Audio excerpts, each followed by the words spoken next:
If your rod's a beloved rod and it's been through a few years service and it's got lots of chips on it, then the only solution is to take off all the guides, remove the finish and start from scratch.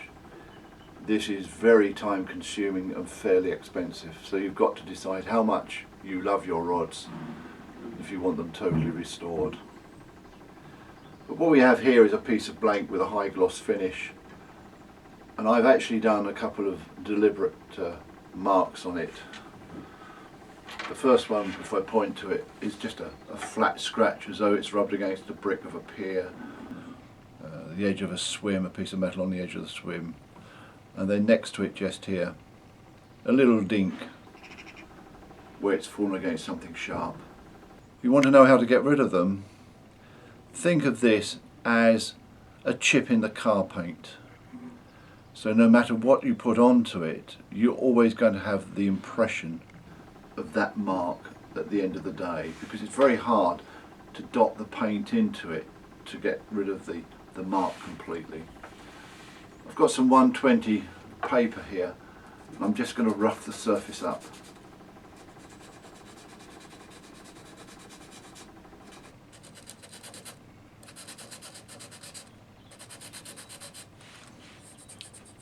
Run my finger over it. It's almost completely taken out the chip, but the dink is still visible. It's quite, 120 is quite rough, so I found a little bit of 600 just to fine it all down. What I've got here is RodDancer Threadmaster 1. It's a 1-part rod finish. A straight nylon brush. And you do not want to put on masses, just very gently cover the whole area.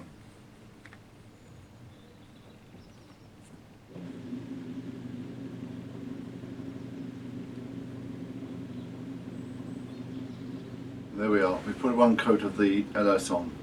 Yes, you can see the edge and the ends,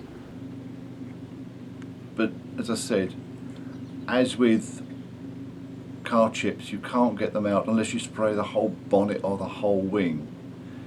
What you can do is, if you have a guide here, and let's put a bit of masking tape on. The two bands of masking tape represent the overwraps on a guide each side of the mark. What you now do is you actually rough up very gently to provide a key the whole area between the two guides.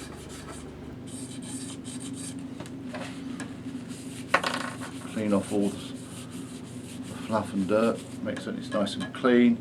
Now this time, what you do is you put your finish on the edge of the whipping.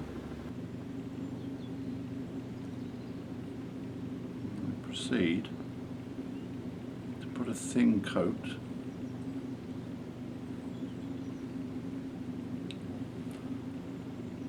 over the whole piece of blank,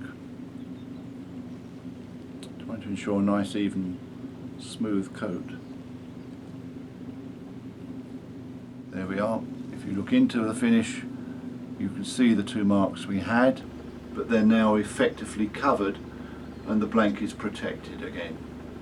So that is an alternative method. Rather than just patch, completely cover the blank between the two whippings.